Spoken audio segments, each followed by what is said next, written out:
Now, WSAV presents First News at 4.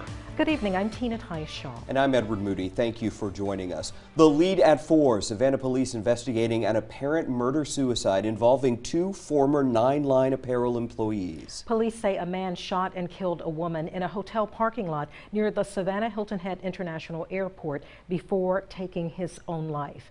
According to police, Zachary Scalf is the suspected gunman. They say he killed 28-year-old Madeline Coulter in the parking lot of the Doubletree Hotel on Yvette J. Hagen's Drive on July 12th.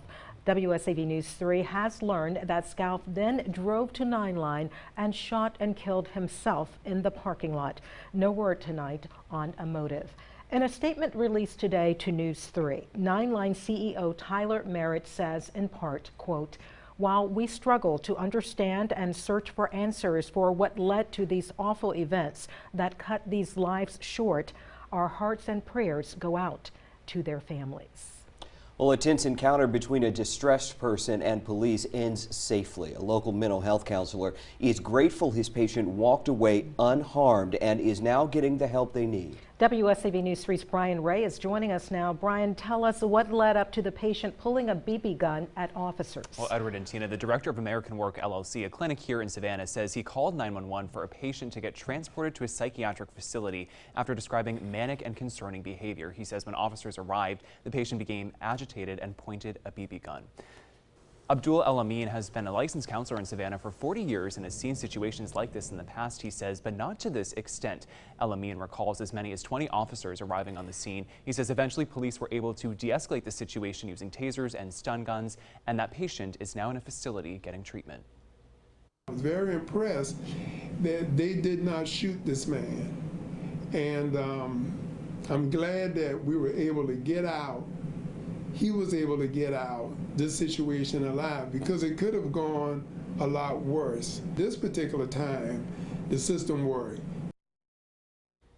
The American Psychological Association says at least 20% of phone calls involve a mental health crisis. As that number grows, El Amin says it's crucial officers are trained in crisis intervention. According to Savannah PD, as many as 750 of their officers are certified through a 40-hour training. Brian Ray, WSAV News 3 on your side.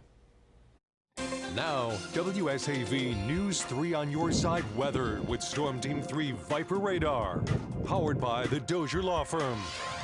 Well, those showers and storms have been rolling in all afternoon. We're starting to see them become more strong, even severe, as we have one storm currently throughout Jeff Davis, Appling, and Bacon County that has been issued for a severe thunderstorm warning up until 4:30 this evening. Now, it is moving pretty quickly toward the east, right around 35 miles per hour, so that's the good news. However, of course, if you are within this severe thunderstorm warning, make sure you stay inside until the storm passes. For those of you in Jeff Davis County, the good news, it looks like the most severe part of the storm, the strongest part, is off to your east now. So we're still watching the storm to pass through parts of Alma into Baxley. You can see parts of Appling County that was shaven off from that warning just a few seconds ago. Again, this goes up until 4:30 this evening. It's going to continue to track towards the east right around 35 miles per hour. So it's moving pretty quickly. But coffee heads up, it's moving towards you right around 4:12 as we head continuing to the next couple of minutes. Of course, watching this closely as it continues to make its way towards the east, towards Wayne County as well. We're also watching for a stronger storm in Chatham County. We heard a few rumbles out there earlier over Savannah. The storm's now passing more towards the southeast, heading from Wilmington Island down through the landings with very heavy rain showers. This is what we're going to be expecting as we head throughout the rest of this evening, because we're not done with the rain showers just yet. You can see as we're watching for that line of rain heading for our far inland communities, we still have all these pop-up showers just to the west. That's what's going to continue to make their way in as we head throughout the overnight hours. Now, of course, as we head past sunset, these rain showers will start to fizzle out, but there's so much moisture still lingering around that, of course, we're watching for a few stray showers to be possible throughout the overnight hours. And you can see from our Savannah cam, it was raining here just a few minutes ago. Lots of raindrops out on our Savannah camera, and that's the way we're going to be continuing to watch as we head into the next couple of hours. So watching for the chance of rain showers to stick with us throughout the majority of the overnight hours, becoming more stray as we head into early tomorrow morning. Clouds start to fade away, and temperatures as you start off your Wednesday morning back into the mid-70s. So timing everything out, we continue with the strong to possibly severe storms as we head throughout the rest of this evening. Things begin to taper off as we head past sunset. And then after sunset, again, enough moisture still lingering around. We could be watching for a few of those stray showers and thunderstorms to still be lingering around as we head into our Wednesday morning. And then very similar to today, we stay dry up until lunchtime. After lunchtime, we're watching for those rain showers and thunderstorms really begin bubbling up once again. We're tracking the potential for strong to severe storms throughout the afternoon for our Wednesday, with very gusty winds as well as very heavy rain showers, as well as the system continues to make its way a little bit closer to us as we head throughout our Wednesday. So overall tomorrow, again, the chance of rain remains very low as we head throughout the morning time. As we head into the afternoon, the chance of rain is just going to continue to increase up to 40% from the afternoon into the evening as well. So of course, if you are still in that severe thunderstorm warning out there for Jeff Davis, Appling, and Bacon County, you want to stay inside and stay off the roads until that system is passed. After it is passed, watching for a few more rain showers to make their way in. But as for this evening's time saver traffic report, things are looking good to go. However, of course, with the heavy rain showers moving in, please be careful out on the road. Sometimes we run into these blinding rain showers. So of course, take it slow out on the roads as you're heading out and about for your Tuesday evening, because we're not done with the rain just yet. More rain continues to make its way in as we head into the next couple of hours and even possibly still through the overnight hours. All right, Edward and Tina, over to you. Alyssa, thank you. Savannah police is investigating a double shooting. It happened on East 54th Street near Live Oak Street around 12:30 this morning. Police say one man is seriously hurt. The other is expected to be okay. No word on what led to the incident. Continuing coverage now, we may find out much more tomorrow about the charges against Alec Murdaugh and what investigators say happened the night his wife and son were murdered. A bond hearing will be held for Alec on 2 counts of malice murder in a Colleton County courtroom. The indictment released last week only said that the night of June 7th, 2021, Paul was killed with a shotgun and Maggie with a rifle, but offered few other details. Charges that Alec Murdaugh's lawyers flatly deny, saying he had no motive to kill them. Now, Alec is expected to be in the courtroom for the hearing, which starts at 10 a.m. You can tune in to our live stream on WSAV.com. And our economic impact report tonight, the Savannah Mall is set to hit auction just over 2 weeks, with only around a dozen storefronts remaining at the site. Well, many are not sure what is next for an area once bustling with a business.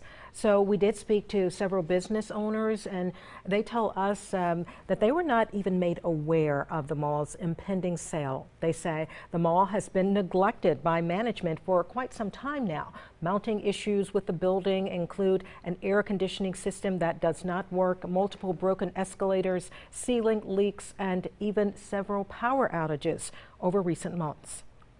This is our big season. This is my Christmas season, is back to school. And if we're not busy, and as you see, we're not busy, that would be bad. I don't know what's going to happen going forward, if it's going to be a mall or not.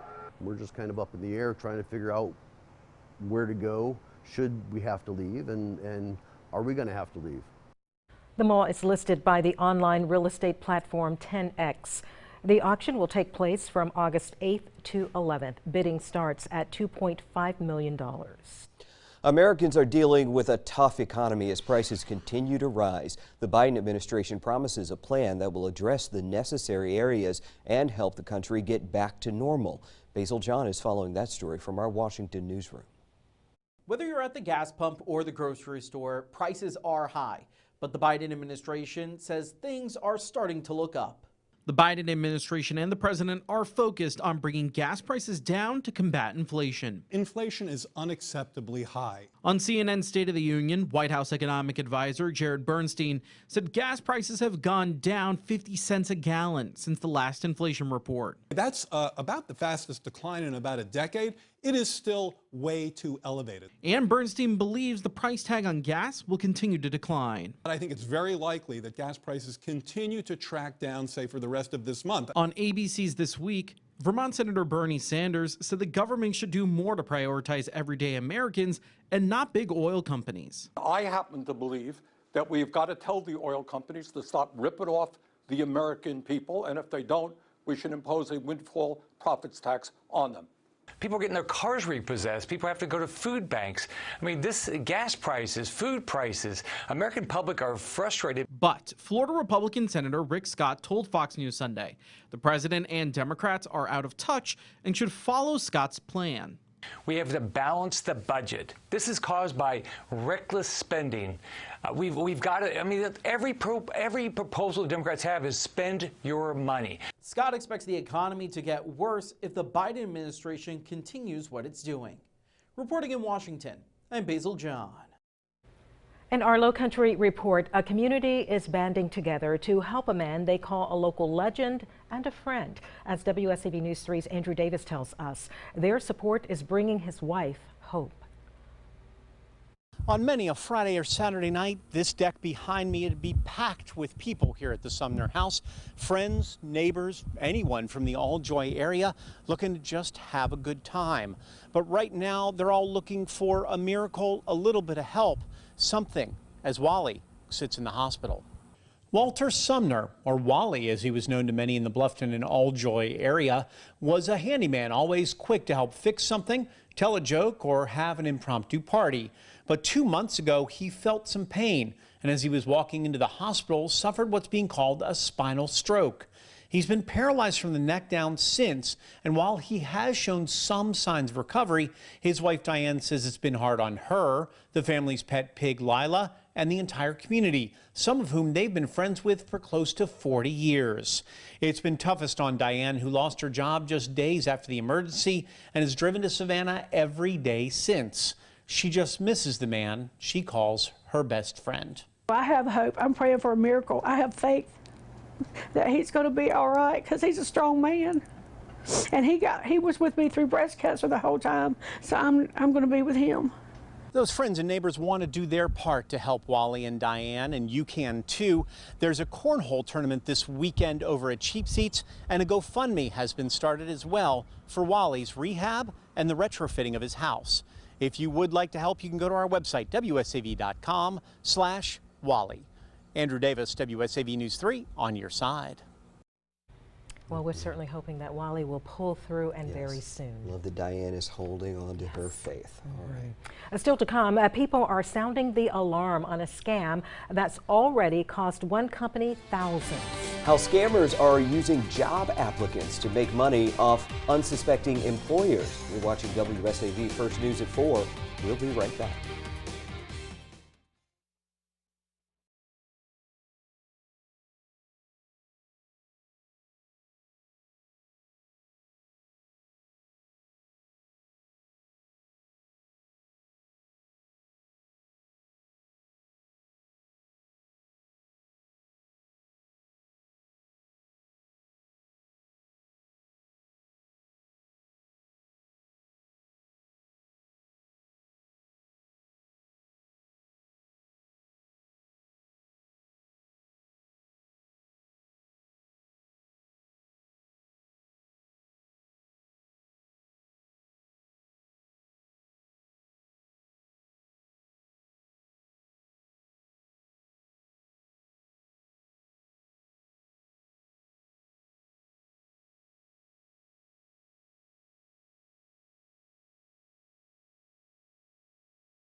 We are on your side with a consumer alert now. If you or anyone you know is looking for a job right now, beware. Yeah, scammers are hoping your search turns into their next victim.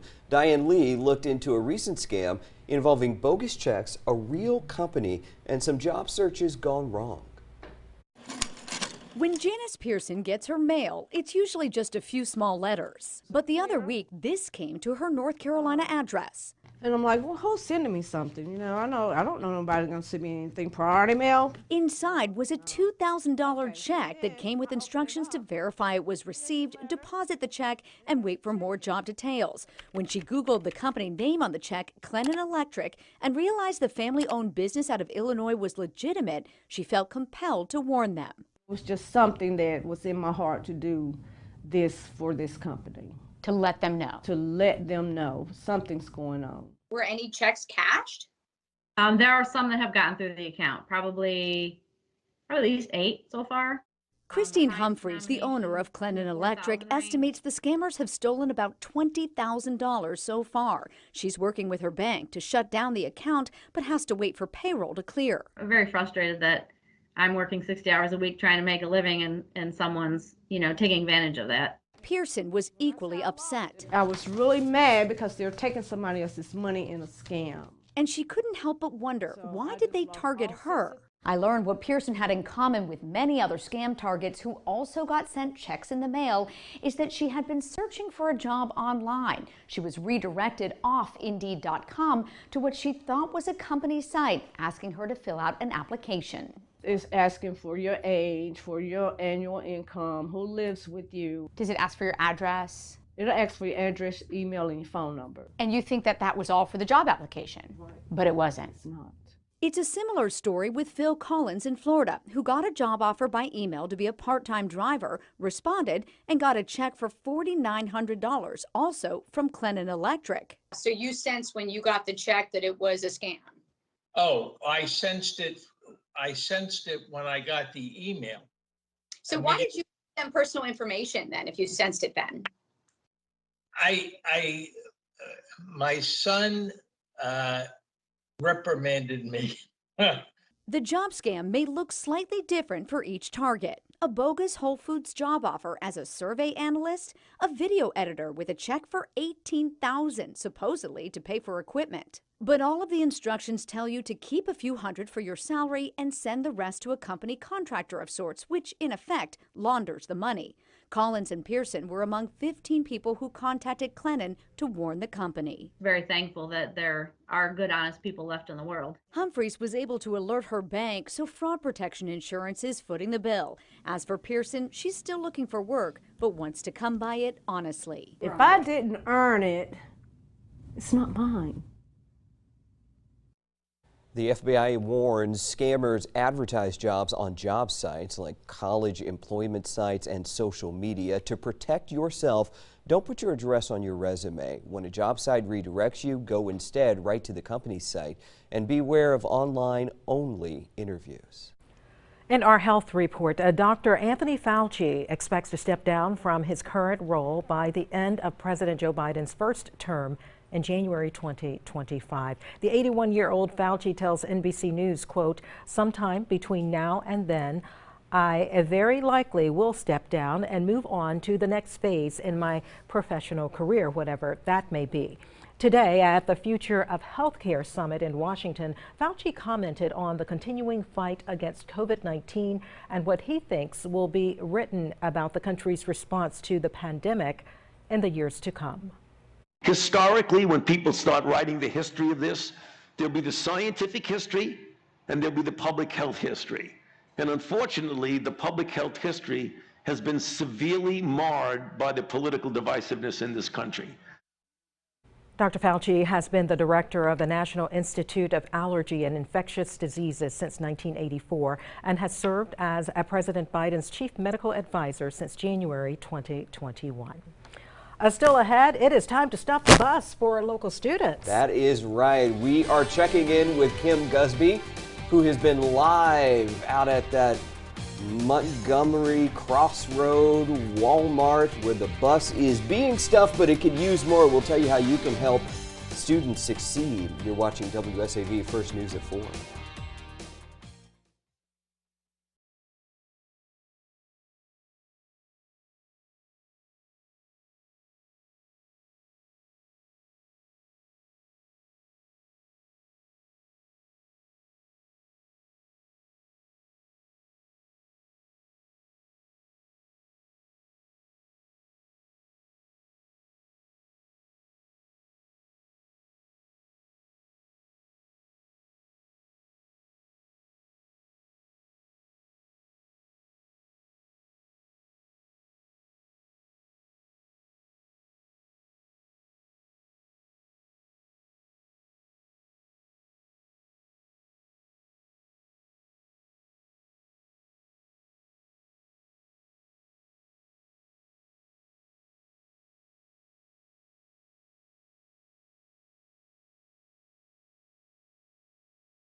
WSAV is on your side, helping families in our community get ready for school. Once again, we've teamed up with Ready, Set, Go Back to School to make sure students have everything they need. Yeah, we're heading out to Walmart all week collecting school supply donations to stuff the bus. WSAV News 3's Kim Gusby is live at Montgomery Crossroads store with more on how you can help. Hi, Kim. Hey Tina, hey Edward. I am on the bus. That's because it's raining and nasty outside. I look like a hot mess, but our photojournalist Jim Jensen says I actually look like a lukewarm mess right now. But enough about me. I want you to take a look at what's on this bus. It is almost stuffed. What a difference a couple of hours make. We appreciate you so much for your donations, but we could use plenty more. Right here with me today we have Katie Waters and also Donna Williams. Katie is from Dice Heating and Air, and they are new sponsors this year for our Ready, Set, Go Back to School Stuff the Bus campaign. Based out of Claxton. Claxton in the house. Hey, Katie. Hey. Tell me what this means to be a part of this endeavor. Yeah, so we're so excited to be here. We are a locally and family-owned business. It's been in operation since 1984. So anytime we can come out and help the community and the surrounding communities, what we're really doing is helping, you know, an extension of our family. Now, you're a brand new mom, so in a few years, you'll know what back to school means. Yeah, absolutely. Anytime, back to school time comes around, you always see stressful families, who are trying to get everything together for the upcoming school year. So it's always great when we can get together for great events like this one and really help to alleviate some of that burden that some families have when back to school time comes around. So we couldn't be any happier to be here today, and we really, really appreciate the opportunity to sponsorship this Stuff the Bus event. Well, thank you so much for your support. I'm going to pivot over here to Donna Williams. She is with the Ready, Set, Go Back to School campaign. And Donna, this is the 14th year for the event, the 14th year that we've been involved with you guys. Tell us what this is all about. Well, like you said, this is the 14th year. And what Ready, Set, Go is all about is really making sure that we get those young kids prepared to go back and learn for the new year, right? And like you said, we've been doing this for 14 years. It's extremely important now, and we thank Katie and Dice Air for being a new sponsor, because we need those new sponsors. We have our great regular sponsors like SAV and AmeriGroup, and I don't want to keep naming names, Georgia Power, and we love them as well, but we need the newbies as well so that we can continue to get school supplies to over 5,000 families in their homes. And we all know the pandemic has left some grim households, maybe with one income and things like that. So that's why it's even more important for us to get these school supplies. And we're so excited about the Stuff the Bus effort this year. I think it's been rocking thus far, and we still got, 3 more days to go. Exactly. So I'm going to have to wrap this up. But as Donna mentioned, we do have 3 more days to go. We'll be here at area Walmarts through this Friday from 11 a.m. until 6:30 p.m. But for now, I'll be here until 6:30 today at the Walmart on Montgomery Crossroad. Come by and say hi, make a donation, and help us stuff this bus. Shout out to our bus drivers today, Denise and Jacqueline, for accommodating us. And we'll see you in a bit. Live from Montgomery Crossroads, Walmart, I'm Kim Gusby. Tina, Edward, back to you. We're talking about rain showers and thunderstorms this afternoon. A few of them have been on the strong to severe side. The earlier severe thunderstorm warning that was issued for Jeff Davis, Bacon, as well as Appleton County, that has expired. We are tracking a new one. This is for this is for Appleton, Bacon, as well as now into Wayne County, where we are tracking a very strong severe thunderstorm currently with wind gusts up to 60 miles per hour. The strongest part of the storm is just south of Surrency. Also watching for very, I want to stress, very weak rotation in the storm for areas in southern Bacon County.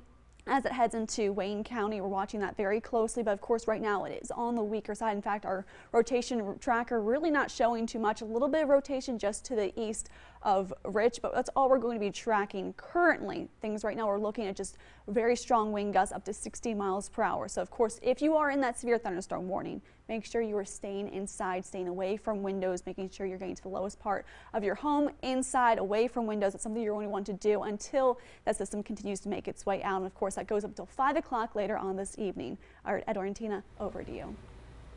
All right, thank you, Alyssa. We have more news ahead, including a vote to protect same-sex marriage.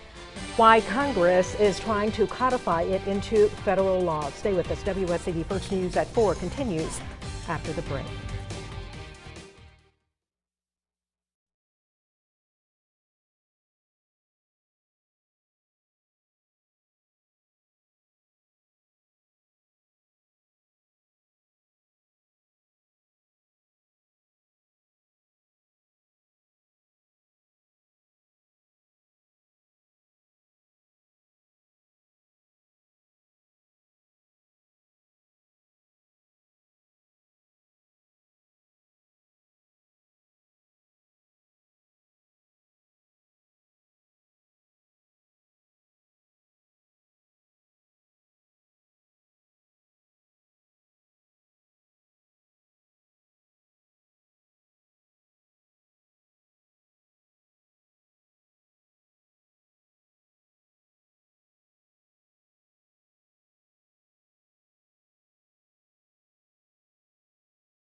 Before we get to stories making national headlines, here's a look at the top 3 on 3 local stories coming up on News 3 at 5 and 6.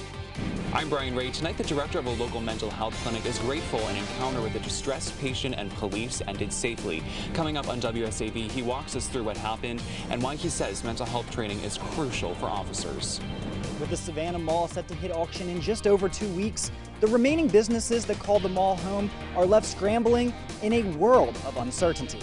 Coming up, hear from some of those business owners about their struggles amidst the mall's upcoming sale. He's a local legend in the Alljoy community, a handyman helping everybody out with their problems. But Walter Sumner now has a problem of his own, and he's in need of help as he sits in the hospital hoping to be able to walk again. I'm Andrew Davis. I'll have his story and what you can do coming up. As the January 6th committee gears up for its 8th public hearing, former Trump advisor Steve Bannon's trial for contempt of Congress charges continued today. Plus, 2 former Trump White House staffers are confirmed as witnesses for what is the last planned public January 6th hearing. Susan McGinnis has the latest from Washington. Day 2 in the contempt of Congress trial for Trump advisor Steve Bannon.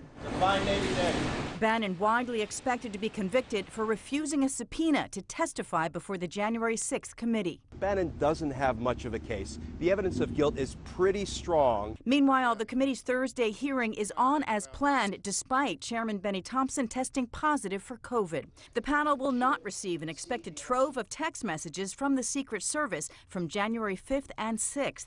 The Washington Post reports the agency determined it has no new text to provide Congress, and texts exchanged around the time of the insurrection were purged. Were they deliberately and nefariously deleted, or were they just lost in some transition? The National Archives today asking the agency to investigate the potentially unauthorized deletion of January 6 texts.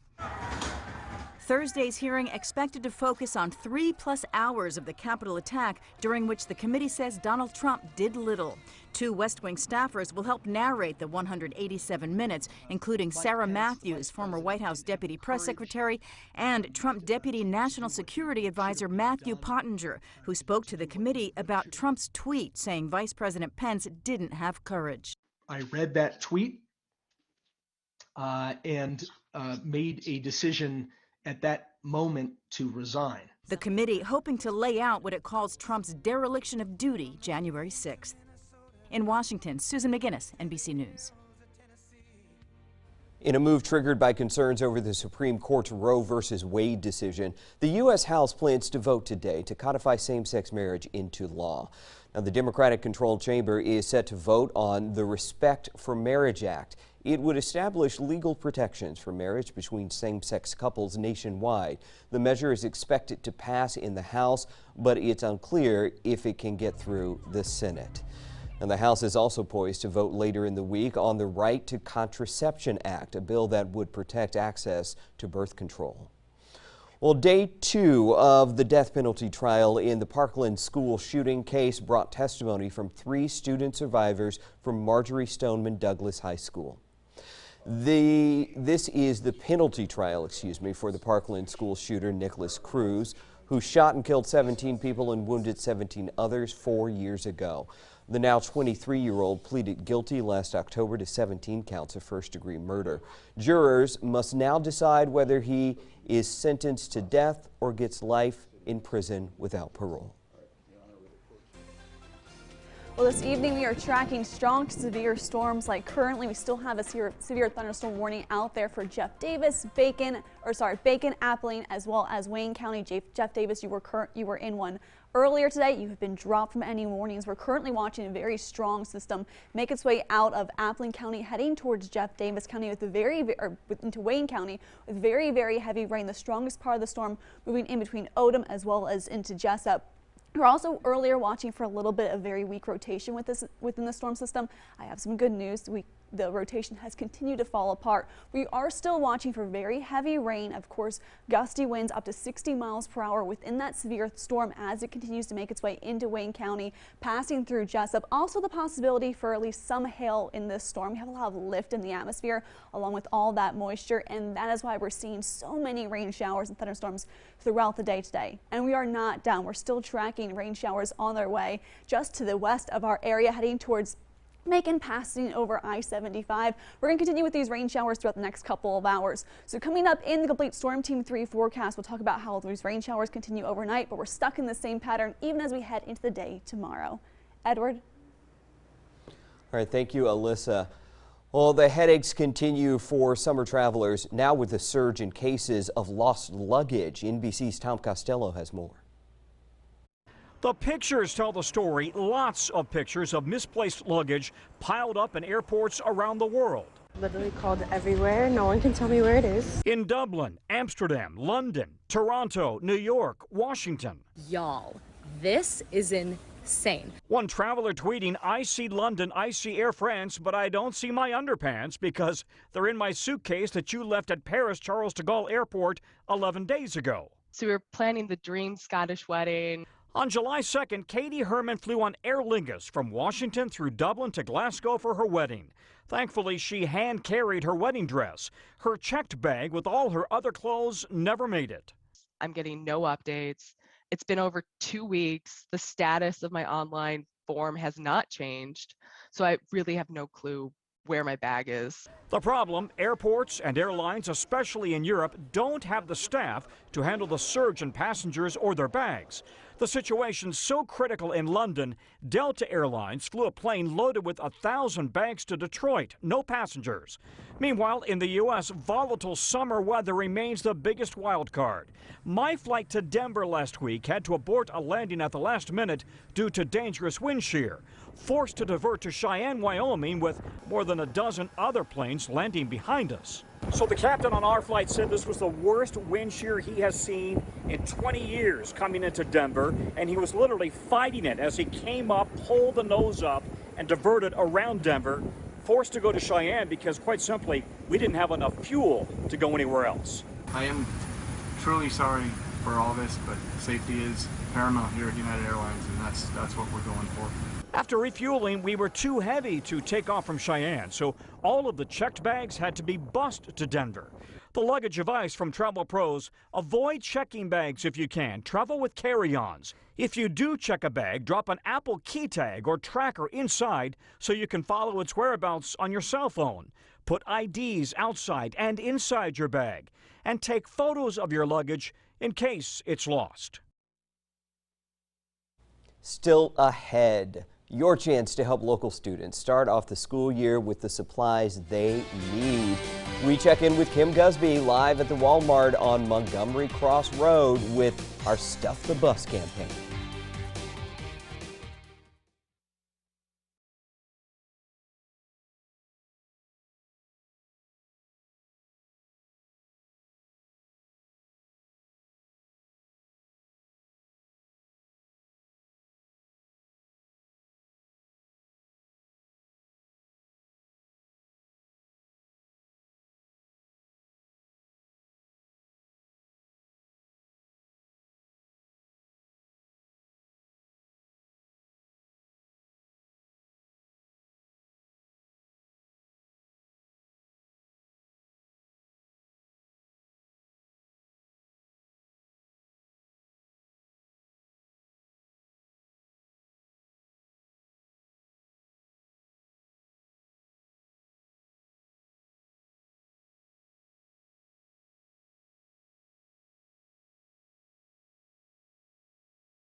Welcome back. Today we continue our big Stuff the Bus campaign for this year's Ready, Set, Go Back to School supply donation drive. We are checking in again with our Kim Gusby, who's been at Walmart on Montgomery Cross Road all day. All right, I see that rain let up, so you get out of the bus, Kim.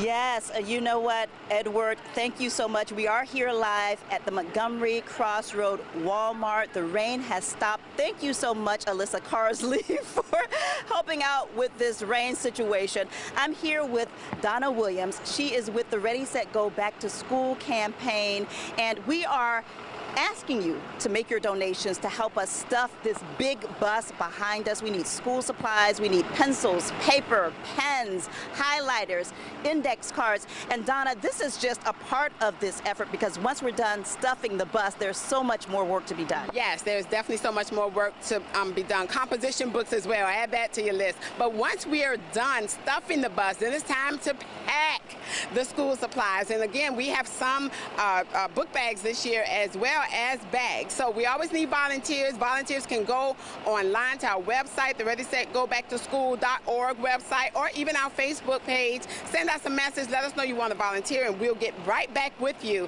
Other thing is too, Kim, this year we're making sure that we're giving away hygiene bags or hygiene kits for the kids. Deodorant, you know, toothbrush, toothpaste, different things, even guys with shaving cream and things of that nature. So when you go in the store, bring out some of that stuff as well, because those kids need those items also. So we're ready to stuff the bus, finish stuffing the bus, so that we can get to packing the bags and giving them out on August 6th. August 6th is the date. Thank you so much, Donna, for joining us this afternoon. See, I get my times mixed up because I do the morning show, but thank you for joining us this afternoon. Thanks for having us. We'll be out here until 6:30 today at the Walmart on Montgomery Cross Road.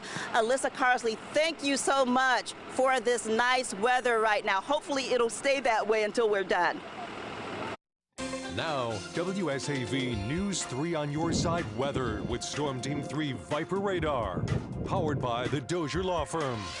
Well, Kim, I will take full credit of dealing with the rain showers and controlling the weather, but I do have some bad news for you. We are watching these rain showers continue to stream on in. I'm Savannah, you're going to be hit with some rain showers in just a little bit as we're watching some stronger storms pass through parts of Long County into Liberty County currently. Now, I do have some good news for those of you who are in our southern communities out there in Abilene, Bacon, as well as Wayne counties. We're tracking that stronger severe thunderstorm warning that has been canceled. So we're watching these storms slowly weaken throughout the coastal empire and low country, but some of the rain showers are still coming down pretty hard, like out towards Jessup and Wayne County.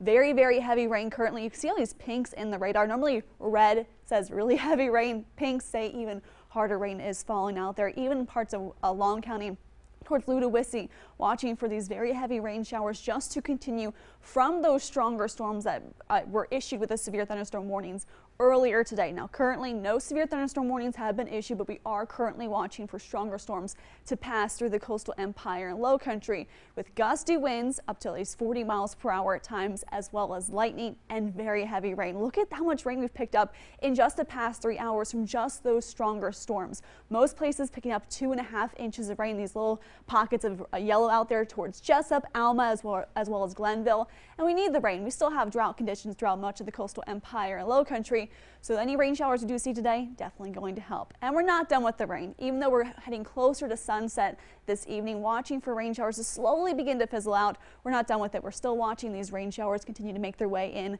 from the west. So as we head into the next couple of hours, we're going to keep that chance of rain around, but we're also going to watch that chance of rain stick around as we head past sunset. So timing everything out for the rest of our Tuesday. Watching for those rain showers to continue to stream on in, keeping that higher chance of rain as we head into the first half of the overnight hours by tomorrow morning. Starting off mainly dry again. Can't rule out 1 or 2 stray showers, mainly along the coastline. But as we head into lunchtime tomorrow, it's looking very similar to what we saw today, where we're staying dry up until lunchtime.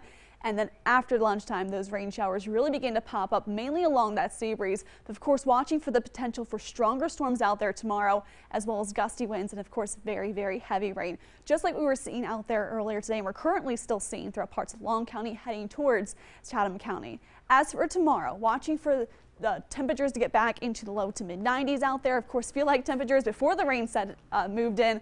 We're back into the triple digits. It's the same thing out there for tomorrow, keeping that in store as we head into the rest of this week. And by this weekend, the chance of rain drops off just a little bit as we return to that typical summertime pattern. Watching for a little bit of congestion on I-16, but other than that, your roads look good to go for your Tuesday evening commute. But of course, with the rain showers moving on, and just be careful as you're heading out and about as we head into the next couple of hours for your evening commute. Edward. Thanks, Alyssa. Figuring out if college is the right fit is a big decision for high school students. WSAV's Kyra Jones is in the Lowcountry. She tells us how one local university's math preparedness program is setting teens on the right track. Preparing for college may be intimidating for some students, but here at University South Carolina Beaufort, they're preparing them for success. Students from the Jasper County School District participated in a college program called Math Opportunities in the summer. This enrichment initiative is designed to not only prepare them for college, but also enhance their math skills. Participants explored the world of STEM by learning to solve critical math concepts, computer programming, and even study marine biology with some of the biologists from the university. They were also able to stay on campus to experience what it feels like to be a real college student. Caleb Eady, a junior from Ridgeland High School, says this program has prepared him for life after graduation. It's a good experience.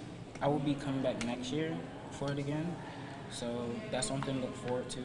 And it shows you the college lifestyle and the experience, living on campus by yourself, how to do stuff by yourself. It just gets you ready for the outside world. Now these students can go out and tackle the real world. Reporting in Hilton Head, Kyra Jones, WSAV News 3 on your side. Coming up, a man who clearly takes being a kid at heart very seriously. How he turned cherished childhood memories into a sweet ride.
Lots of people know and love that little red wagon from childhood, but not many people might be turning their toy into a full-size ride. Boyd Hoopert has that story. The Red River Valley Sugar Beet Museum. When he helped found the Sugar Beet Museum in Crookston. This is a beet harvester. Alan Dragseth filled the floor with the farm equipment. I'm a saver. With which he grew up. My dad had 3 like this. From big. This is my original. To little. Radio flyer wagon. Not exactly an agricultural implement? Think again. It's a picture of me and about 80 years ago by my wagon. You can see my mother is written on the bottom, Alan hauling hay. That same wagon. I welded, sandblasted, and painstakingly restored pieces onto the bottom to cover up the holes. And it's hard to imagine a larger tribute to an 83-year-old's cherished childhood toy. Yep. But Alan, this is my car, has one. Well, you don't see many of these. Inspired by childhood memories and a YouTube video, Alan bought a $300 junkyard convertible. About 3 months to get it all finished. Plenty of retirees have purchased convertibles to make themselves feel younger. That. Well, I don't know. Times 10. Just riding in a radio flyer wagon makes me feel younger. Isn't that car a classic, just like Al? Scott Mabes owns the local hardware store. Not too many people can think out of the box like that one. Scott's little red wagons. Right in the window here. Are in the box. We love when he comes by and visits us. As a child, Alan Dragseth hand-built those wooden sides so he could haul more hay. 8 decades later, he's still wagon master. I'm kind of a kid at heart. All right, that was pretty cool, but take a look at this. For a pair of Pittsburgh detectives, this case was anything but usual. On Sunday, Detective Eddie Fowler spotted this raccoon in distress with a plastic jar on its head. That's what you're seeing there. He called Detective Bobby Shaw, who arrived with a box of tools from police headquarters. The two worked together, and as you can see, the little raccoon was freed and then quickly ran to freedom. Job well done, guys. All right, thank you for joining us on First News at 4. Stay with us. WSAV News 3 at 5 is next.